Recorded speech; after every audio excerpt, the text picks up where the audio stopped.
Good morning student. आज का हमारा टॉपिक है विसर्ग संधि के अंतर्गत विसर्ग लोप संधि या विसर्ग लोप विसर्ग संधि बोल सकते हैं। तो विसर्ग लोप संधि यह विसर्ग संधि का कोई प्रकार नहीं है, बल्कि यह विसर्ग संधि का ही एक नियम है कि किस कंडीशन में विसर्ग का लोप हो जाता है या विसर्ग जो है वो गायब हो जाता है। तो देखते हैं यह नियम क्या कहता है। श और एशः के बाद शह या फिर बोल सकते हैं एशः, शह और एशः के बाद स और एशः के बाद कोई भी स्वर वर्ण आए अ को छोड़ करके कोई भी स्वर वर्ण आए या फिर तो कोई भी व्यंजन वर्ण आए तो इस विसर्ग का लोप हो जाता है। इस विसर्ग का लोप हो जाता है। एक बार और सुन लीजिए। श और एशः के बाद यहाँ पर विसर्ग संधि है तो हम लोग का विसर्ग आ गया है। तो श और एशः के बाद अ को छोड़ करके अ को क्या कर देंगे, हम लोग छोड़ देंगे। अ को छोड़ करके कोई भी स्वर वर्ण, अ को छोड़ करके कोई भी स्वर वर्ण आए या फिर तो कोई भी व्यंजन वर्ण आए अ को छोड़ करके तो इस विसर्ग का लोप हो जाता है। उसी प्रकार से देखिए एशः के बाद अगर अ को छोड़ करके कोई भी स्वर वर्ण आए या फिर तो कोई भी व्यंजन वर्ण आए तो यह विसर्ग क्या हो जाता है, लुप्त हो जाता है। और उसके बाद श हो जाएगा। यहाँ पर लुप्त हो करके यहाँ पर जो भी अक्षर है उसको हम लोग यहाँ पर नीचे ऐड कर सकते हैं। तो देखिए उदाहरण से हम लोग समझने की कोशिश करते हैं तो बेस्ट अच्छे से समझ में आने वाला है। तो देखिए हम लोग का उदाहरण यहाँ पर सह गच्छति क्या है, सह गच्छति। तो हम लोग का नियम कहता है कि सह या फिर एशः के बाद कोई भी व्यंजन वर्ण आए या फिर अ को छोड़ करके कोई भी स्वर वर्ण आए तो यह विसर्ग लुप्त हो जाता है। तो देखिए विसर्ग के जस्ट बाद हम लोग का व्यंजन वर्ण आ गया है तो ये क्या हो जाएगा, श का श हो जाएगा और विसर्ग क्या हो जाएगा, विसर्ग का लोप अर्थात विसर्ग लुप्त हो जाएगा। और गच्छति है तो उसको हम लोग लिख देते हैं गच्छति। तो सह गच्छति का क्या हो जाएगा, स गच्छति अर्थात यह विसर्ग यहाँ लुप्त हो चुका है। और यहाँ पर इसको हम लोग एक साथ जोड़ करके नहीं लिखेंगे क्योंकि इसका अर्थ और इसका अर्थ भी अलग अलग है। सह का अर्थ वह है और गच्छति का अर्थ मतलब जाता है। तो यहाँ पर देखिए ये सह हम लोग का सर्वनाम है, सह मतलब वह और गच्छति जाने की एक प्रकार की क्रिया हो रही है या जाता है। तो देखिए इसको हम लोग एक साथ नहीं जोड़ सकते क्योंकि ये क्या है, अलग अलग है। उसी प्रकार से देखते हैं हम लोग एशः। तो देख लीजिए यहीं पर एशः जयति। तो हम लोग के विसर्ग के बाद देखिए कोई भी आ को छोड़ करके कोई भी स्वर वर्ण आना चाहिए या फिर तो कोई भी व्यंजन वर्ण आना चाहिए। तो देखिए हम लोग का व्यंजन वर्ण आ चुका है तो एशः जयति का क्या हो जाएगा, एस जयति। एशः जयति का एशः प्लस जयति तो ये क्या हो जाएगा, एस का एस हो गया और विसर्ग का यहाँ पर लुप्त हो जाएगा या लोप हो जाएगा। और जयति है उसको हम लोग लिख देते हैं जयति। तो क्या हो जाएगा, एस जयति। तो ऐसा का अर्थ यह होता है यहाँ पर ऐसा मतलब यह होता है और जयति मतलब जयकार होता है या जय करते हैं। जय यहाँ पर देखिए जय तो जय करता है। और उसी प्रकार से देखिए एशः जयति का क्या हो जाएगा, एस जयति। मतलब यह नियम लोप संधि विसर्ग लोप संधि यही बोलना चाहता है कि जो विसर्ग वर्ण है वह क्या हो जाएगा, उसका लोप हो जाएगा अर्थात यह गायब या लुप्त हो जाएगा। तो देखिए नीचे गायब या लुप्त हो चुका है। उसी प्रकार से अन्य उदाहरण हम लोग देख लेते हैं। सह पठति तो क्या हो जाएगा इसका, स पठति। और उसी प्रकार से एशः चलती है तो इसका क्या हो जाएगा, एस चलती अर्थात इस विसर्ग का लोप हो जाएगा। स और एशः के बाद कोई भी व्यंजन वर्ण यहाँ पर आया है तो पर भी लोप होगा। अगर आ को छोड़ करके कोई भी यहाँ पर स्वर वर्ण भी आ जाता है तो पर भी इस विसर्ग का लोप हो जाएगा।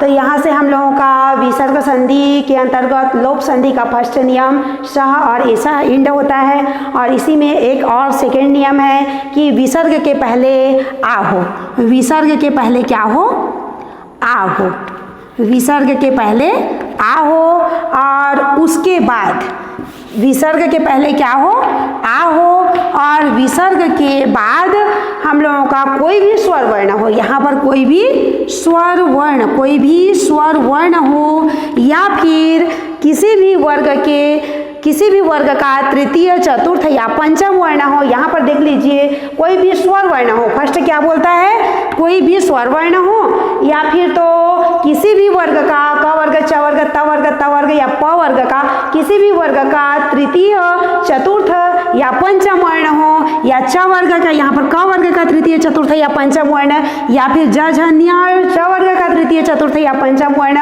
उसी प्रकार से ट वर्ग का तृतीय, चतुर्थ और पंचम वर्ण, या फिर त वर्ग का तृतीय, चतुर्थ या पंचम वर्ण, या फिर प वर्ग का तृतीय, चतुर्थ या पंचम वर्ण हो, या फिर अंतस्थ वर्ण य, र, ल, व हो, या फिर तो ह हो, तो पर भी इस विसर्ग का लोप हो जाता है। एक बार और देख लेते हैं। विसर्ग के पहले आ हो और विसर्ग के बाद कोई भी स्वर वर्ण हो या फिर किसी भी वर्ग का तृतीय, चतुर्थ या पंचम वर्ण हो, या फिर अंतस्थ वर्ण य, र, ल, व हो, या फिर तो ह हो, तो यह विसर्ग लुप्त हो जाता है या इस विसर्ग का लोप हो जाता है। तो देखते हैं हम लोग एग्जाम्पल से। शिष्याः प्लस एते, क्या है, शिष्याः प्लस एते, शिष्याः प्लस एते। तो यहाँ पर हम लोगों का नियम कहता है कि विसर्ग के पहले आ हो, तो यहाँ पर हम लोगों का आ चुका है क्योंकि या के बाद आ की मात्रा है, तो विसर्ग के पहले आ हो गया। और विसर्ग के बाद कोई भी स्वर वर्ण हो बोला है, लेकिन एक ही वर्ण होना चाहिए, स्वर होगा या व्यंजन होगा, कोई भी स्वर वर्ण होगा या फिर व्यंजन का वर्ग का तृतीय, चतुर्थ या पंचम वर्ण उसमें से एक ही होगा, या अंतस्थ य, र, ल, व में से एक होगा, या फिर तो हा होगा, तो पर भी यह विसर्ग लुप्त हो जाता है। तो देखते हैं क्या होता है इसका। शिष्या का हो गया शिष्या और एते का हो गया एते, शिष्या एते, शिष्या एते। तो देखिए शिष्या प्लस एते इक्वल शिष्या एते, यहाँ पर विसर्ग लुप्त हो गया। तो और देखिए इस नियम में बोलता है कि इसके बाद अगर, ये तो हम लोगों का आंसर आ चुका है, लेकिन इसके बाद अगर हम लोग इसको ज्वाइंट करना भी चाहें, अगर कोई भी संधि हो जाती है, स्वर संधि के बहुत सारे प्रकार भी यहाँ पर आ जाते हैं, तो पर भी वह यहाँ पर यूज नहीं होने वाला है, बल्कि सिर्फ विसर्ग लोप संधि के अंतर्गत हम लोगों को सिर्फ विसर्ग को ही लुप्त करना है, बाकी जैसे है उसको वैसे उतार देंगे और किसी भी संधि का यहाँ पर यूज नहीं करेंगे। जैसे हम लोग उत्तर संधि में बहुत सारे क्या है संधियों का यूज करते गए हैं, उसी प्रकार से इसमें नहीं होगा, बल्कि सिर्फ विसर्ग का ही लोप होगा। बट हम लोगों का कोई इस कंडीशन को देखना पड़ेगा कि विसर्ग के बाद क्या क्या आना चाहिए। तो विसर्ग के बाद हम लोगों का क्या है, इसमें आ के बाद विसर्ग के पहले आ हो और विसर्ग के बाद कोई भी स्वर वर्ण हो, या फिर तो बोल सकते हो कोई भी स्वर वर्ण हो, या वर्गों का तृतीय, चतुर्थ या पंचम वर्ण हो, या फिर अंतस्थ वर्ण य, र, ल, व हो, या फिर ह हो, तो पर यह विसर्ग क्या हो जाता है, लुप्त हो जाता है। तो यहाँ पर देखिए शिष्या प्लस एते इक्वल शिष्या एते।